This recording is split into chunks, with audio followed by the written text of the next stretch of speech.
When preparing for a possible emergency situation, it is best to think about the basics you may need for survival: fresh water, food, and shelter. However, your emergency kit may also include other essential items your family may need, such as prescription medicine, diapers, or pet food.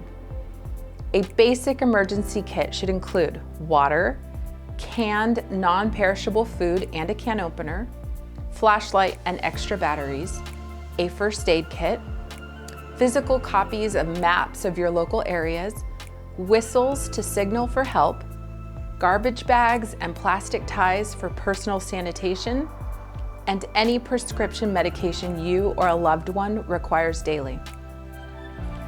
Additional items to consider are infant formula and diapers, children's medication, books, games, or other activities for children, pet food and extra water for your pet, extra leashes and collars, and personal documents. The supplies in your emergency kit should last at least 3 days for you and any other family members that may evacuate with you. Visit ReadyOC.org's Get a Kit page for a complete list of items to pack.